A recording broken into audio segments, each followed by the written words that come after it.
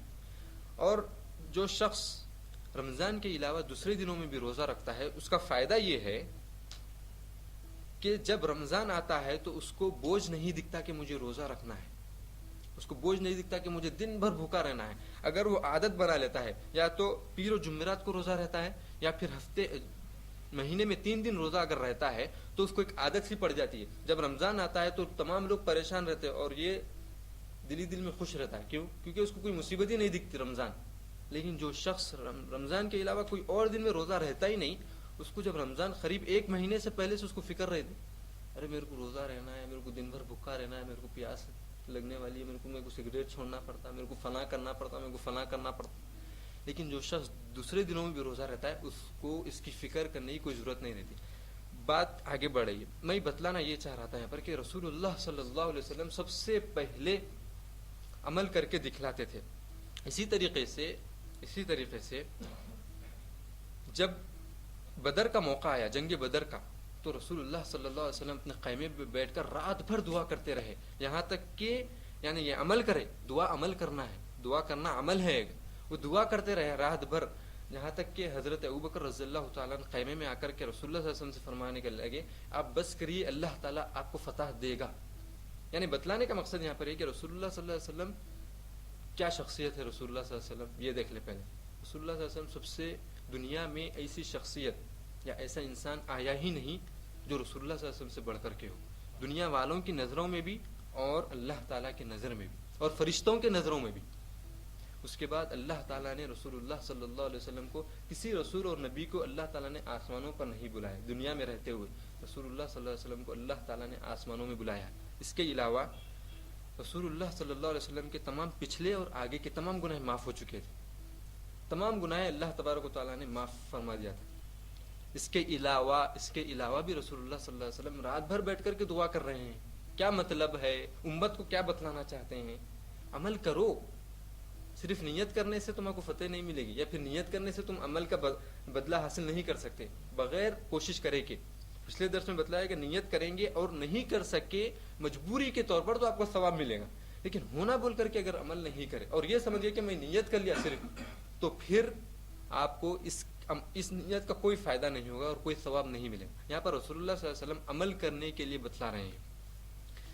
اس کے علاوہ رسول اللہ صلی اللہ علیہ وسلم کے بارے میں جب عائشہ رضی اللہ تعالیٰ عنہ سے پوچھا گیا کہ رسول اللہ صلی اللہ علیہ وسلم کے اخلاق کیسے تھے، تو عائشہ رضی اللہ تعالیٰ عنہ کہنے لگی، کیا تم نے قرآن نہیں پڑھا؟ کان خلقہ القرآن. رسول اللہ صلی اللہ علیہ وسلم کے اخلاق قرآن کے تھے. قرآن میں جو چیز لکھی ہوئی ہے، جس چیز کو کرنے کا حکم ہے اور جس سے رکنے کا حکم ہے، وہ رسول اللہ صلی اللہ علیہ وسلم کرتے تھے بس، اس کے علاوہ کوئی اور نہیں. تو اس سے کیا ہم کو معلوم ہوا؟ یہ معلوم ہوا کہ رسول اللہ صلی اللہ علیہ وسلم سب سے پہلے عمل کر کے دکھلاتے تھے. اس کے بعد ہم دیکھیں گے کہ صحابہ اکرام رضی اللہ تعالی عنہم کے پاس کتنی عمل کرنے کی کتنی خواہش تھی، علم حاصل کرنے کے بعد کتنی خواہش تھی کہ عمل کریں اس پر. اس کے بارے میں ہم احادیث سے دلائل لیں گے. ابن مسعود رضی اللہ تعالیٰ عنہ، مسعود رضی اللہ تعالیٰ عنہ کے فرزند ابن مسعود رضی اللہ تعالیٰ عنہ فرماتے ہیں، كنا لا نتجاوز العشر آیات حتى نتعلمها فتعلمنا العلم والعمل معا. ابن مسعود رضی اللہ تعالیٰ عنہ فرماتے ہیں کہ ہم جب علم حاصل کرتے تھے تو 10 آیتوں، یعنی قرآن جب ہم سیکھتے تھے تو 10 آیتوں کا علم حاصل کرتے تھے. ہم سب سے پہلے علم حاصل کرتے تھے اور ساتھ ہی ساتھ عمل بھی کرتے تھے. یعنی رسول اللہ صلی اللہ علیہ وسلم سے پوچھتے تھے کہ ہم یہ علم حاصل کیے ہیں، اس کو کس طریقے سے عمل میں لائیں. 10 آیتوں کا، صرف اور صرف 10 آیتوں کا. ابن مسعود رضی اللہ عنہ فرماتے ہیں کہ 10 آیتیں ہم پڑھتے تھے، پھر ہم اس کے ساتھ عمل بھی سیکھ لیتے تھے. اس قول سے ابن مسعود رضی اللہ تعالیٰ عنہ کے اس قول سے ہم کو کیا درس ملتا ہے؟ ہم کو درس یہ ملتا ہے کہ ہم اب اپنی زندگیوں میں جھانک کر کے دیکھیں کہ کیا میں 10 نہیں 5 اسلام کے 5 احکام مجھے معلوم ہوئے ہیں کہ 2 کرنا ہے اور 3 نہیں کرنا ہے، تو کیا میں وہ 2 کر رہا ہوں اور 3 سے بچ رہا ہوں؟ مثال کے طور پہ رسول اللہ صلی اللہ علیہ وسلم کی حدیث ہے، رسول اللہ صلی اللہ علیہ وسلم نے فرمایا جو شخص بستر پہ آ کر کے آیت الکرسی پڑھے گا، رات میں سوتے وقت آیت الکرسی پڑھے گا، اس کے پاس شیطان نہیں آئے گا صبح ہوئے تک. اور ایک حدیث میں رسول اللہ صلی اللہ علیہ وسلم فرماتے ہیں کہ جو شخص رات میں بستر پہ آئے گا سونے کے لیے اور سورہ بقرہ کی آخری 2 آیتیں آمن الرسول سے لے کر کے آخر تک جو شخص پڑھے گا اس کے پاس شیطان نہیں آئے گا، اور اللہ تعالیٰ اس کے لیے ایک فرشتہ مقرر کریں گے جو صبح تک اس کے لیے حفاظت کرے گا. اور اس کے علاوہ جو آیت الکرسی پڑھے گا اس کے گھر میں چوری نہیں ہوگی. یہ احادیث موجود ہے، یہ احادیث ہم کو معلوم ہوئے ہیں.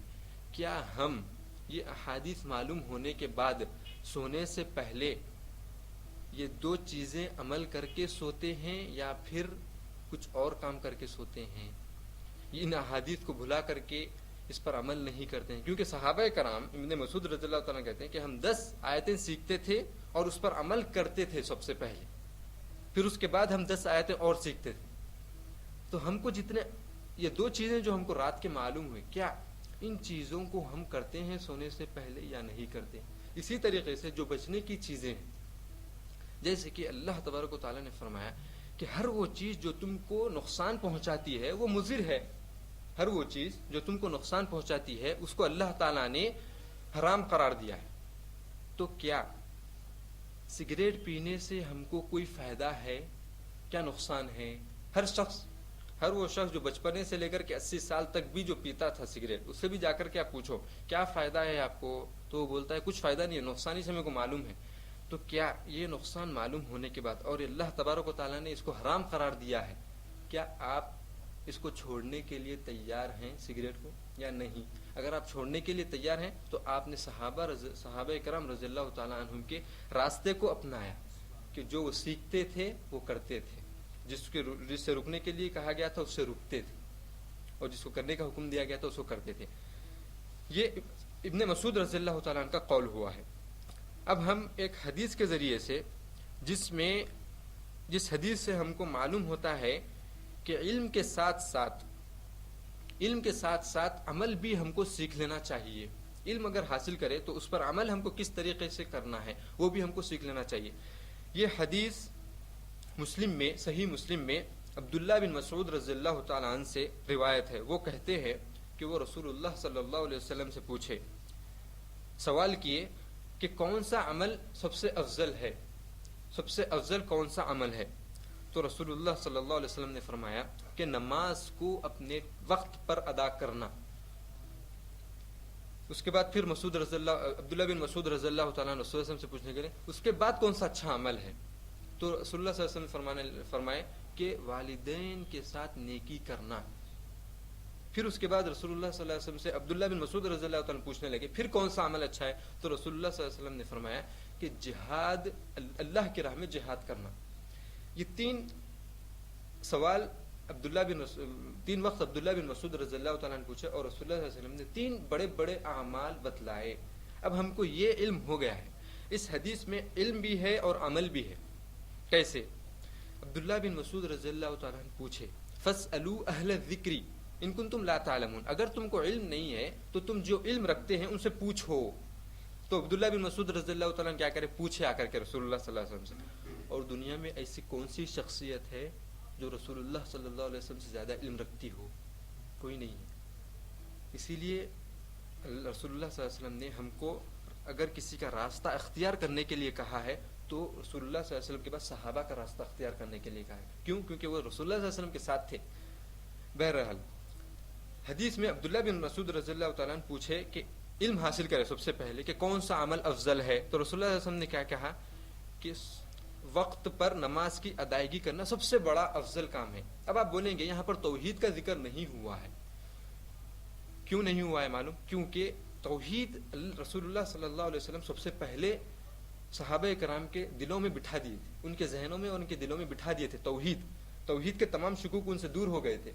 اس کے بعد رسول اللہ صلی اللہ علیہ وسلم سے جب سوال کیا گیا کہ سب سے بڑا افضل کون سا عمل ہے اللہ کے پاس جب وہ پوچھے تو رسول اللہ صلی اللہ علیہ وسلم کو معلوم تھا کہ توحید ان کے پاس ہے، تو اسی لیے سب سے پہلے بتائے نماز کا وقت پر ادا کرنا۔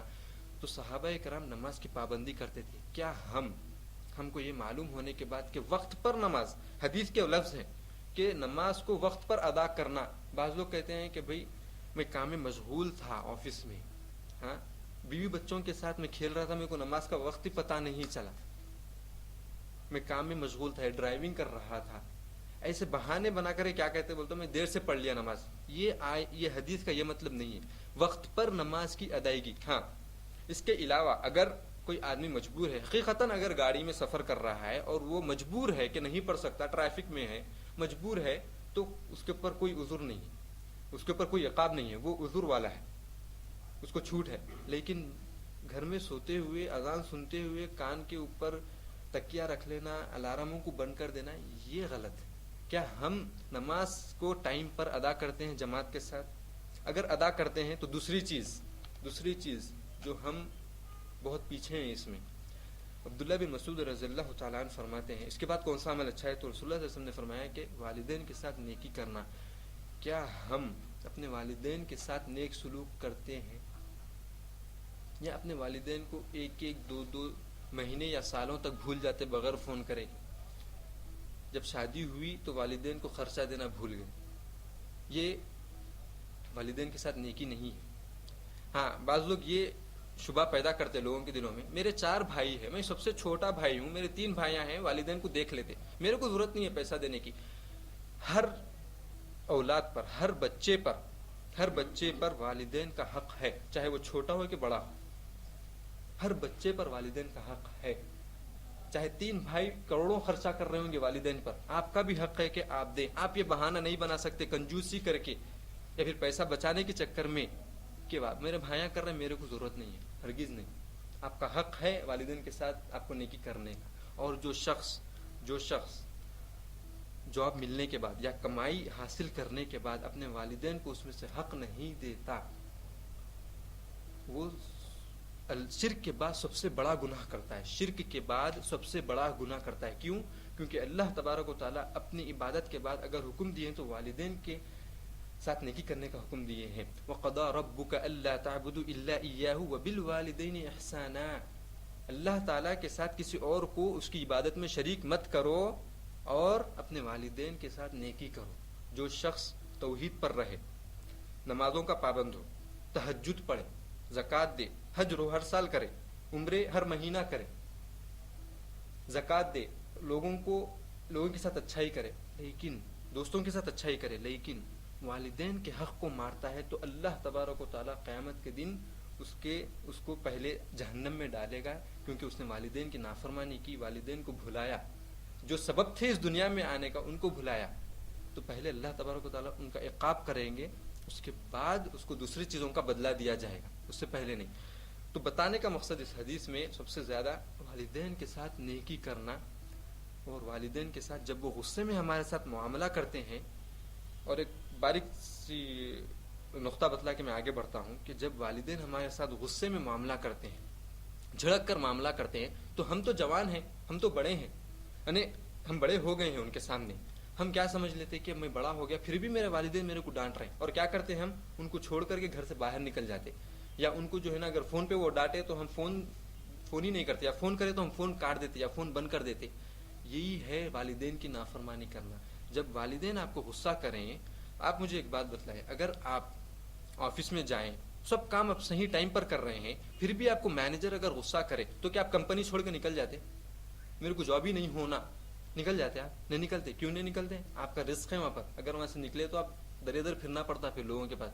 اسی طریقے سے جب والدین کے در سے اگر آپ نکل جائیں گے، ان کے غصہ لے کر کے اگر آپ نکل جائیں گے، تو آپ کو اللہ تبارک و تعالیٰ کہیں بھی سکون نہیں دے گا، چاہے آپ کتنے بھی اچھے محل میں رہو، آپ کو اللہ تبارک و تعالیٰ کہیں سکون نہیں دے گا۔ کیوں؟ کیونکہ شرک کے بعد سب سے ناپسندیدہ چیز اللہ کے پاس اور سب سے بڑا گناہ اگر ہے تو وہ والدین کی نافرمانی ہے۔ آخری چیز جو حدیث میں ہے کہ رسول اللہ صلی اللہ علیہ وسلم سے پھر عبداللہ بن مسعود رضی اللہ تعالیٰ نے پوچھا کہ کون سا عمل اچھا ہے، تو آپ نے فرمایا کہ اللہ کے راستے میں جہاد کرنا. تو ان دو چیزوں اور ان تین چیزوں کو ملا کر کے کیا ہم، اور جہاد کرنے کا مطلب صرف یہ نہیں ہے کہ تلوار لے کر کے راستے میں نکل جانا لوگوں کو مارتے ہوئے. جہاد کے کئی مطلب ہیں، میں اس ڈیٹیل میں نہیں جاؤں گا کیونکہ وقت بہت زیادہ ہو گیا ہے. لیکن مجمل طور پر اس حدیث کی روح سے میں یہ بتلانا چاہتا ہوں کہ کیا ہم صحابہ کرام کی طرح علم حاصل کر کے کیا اس پر عمل بھی کرتے ہیں، یا پھر صرف یہ سمجھتے ہیں کہ علم حاصل کر لیے تو بہت بڑے مولوی بن گئے، بہت بڑے مولانا بن گئے. تو اگر ہم علم پر عمل کرتے ہیں تو رسول اللہ تعالیٰ اور رسول اللہ صلی اللہ علیہ وسلم نے جو تعریفیں بیان کی اس کے ہم مستحق ہیں، اور اگر نہیں کرتے ہیں تو جو عقاب، نعوذ باللہ، جو اللہ تعالیٰ نے جو غصہ اپنا دکھایا ہے وہ دنیا میں اور آخرت میں دونوں جگہ حاصل ہوگا. اس درس کا خلاصہ یہ ہے کہ سب سے ناپسندیدہ چیز اگر اللہ تعالیٰ کے پاس ہے فرائض کے بعد تو علم پر عمل نہیں کرنا، اور سب سے پسندیدہ چیز اگر فرائض کے بعد ہے تو علم پر عمل کرنا. اور جو شخص علم پر عمل کرتا ہے اس کو اللہ تبارک و تعالیٰ دنیا اور آخرت میں نعمتیں دیتے ہیں، اور جو علم پر عمل نہیں کرتا اس کو دنیا اور آخرت میں عذاب ہے. دوسرا پوائنٹ یا پھر دوسرا نقطہ اس درس کا یہ ہے کہ سب سے پہلے عمل کرنے والے رسول اللہ صلی اللہ علیہ وسلم تھے، اس کے بعد صحابہ کرام تھے. صحابہ کرام جس طریقے سے عمل کیے ہیں اس کا میں صرف ایک حدیث بیان کیا ہوں، اس کے اور بھی احادیث ہے جس کو ہم انشاءاللہ تبارک و تعالیٰ اگلے درس میں دیکھیں گے. اسی بات پر میں اپنی بات کو ختم کرتا ہوں، اور اللہ تعالیٰ سے دعا ہے کہ اللہ یہاں پر جو بھی سنا اور کہا گیا ہے اس پر ہم کو عمل کرنے کی توفیق عطا فرمائے. اللہ یہاں پر جو بھی کہا اور سنا گیا اس پر ہم کو عمل کرنے کی توفیق عطا فرمائے. یا اللہ یہاں پر جتنے حضرات موجود ہیں ان سب کے چھوٹے اور بڑے گناہوں کو معاف فرما دیجیے. یا اللہ یہاں پر جتنے حضرات موجود ہیں ان کے سب چھوٹے اور بڑے گناہوں کو معاف فرما دیجیے. یا اللہ ان حضرات کے اٹھنے سے پہلے ان کے چھوٹے اور بڑے گناہوں کو معاف فرما دیجیے. یا اللہ ان کی جو بھی مصیبت ہے ان مصیبتوں کو دور کر دیجیے. یا اللہ تمام مسلمانوں کے ہر چھوٹے بڑے گناہوں کو معاف فرما دیجیے. یا اللہ ہم کو علم پر عمل کرنے کی توفیق عطا فرمائیے. یا اللہ ہم جو علم حاصل کیے اس پر ہم کو عمل کرنے کی توفیق عطا فرمائیے. یا اللہ ہم جو علم حاصل کیے اس پر ہم کو عمل کرنے کی توفیق عطا فرمائیے. یا اللہ جتنے مسلمانوں کا انتقال ہو چکا ہے اور جو زندہ ہیں ان سب کے چھوٹے اور بڑے گناہوں کو معاف فرما دیجیے. یا اللہ جتنے مسلمانوں کا انتقال ہو چکا ہے ان کی قبروں کو نور سے بھر دیجیے، اور جتنے مسلمان اس زمین پر ہیں اللہ ان کے دلوں کو اسلام اور ایمان کے نور سے بھر دیجیے. یا اللہ جو بھی مسلمان جہاں پر بھی پریشان ہے اللہ اس کی مدد کیجیے. یا اللہ جو بھی مسلمان جہاں پر بھی مصیبتوں میں اللہ اس کی مصیبتوں کو دور کر دیجیے. یا اللہ جو بھی مسلمان جہاں پر بھی قرض اللہ اس کے قرض ادا ہونے کا ذریعہ نکال دیجیے. یا اللہ جتنے مسلمان ہیں ان سب کے چھوٹے اور بڑے گناہوں کو معاف فرما دیجیے. ربنا آتنا فی الدنیا حسنۃ وفی الآخرۃ حسنۃ وقنا عذاب النار، وآخر دعوانا الحمد للہ رب العالمین، صلی اللہ وسلم علی نبینا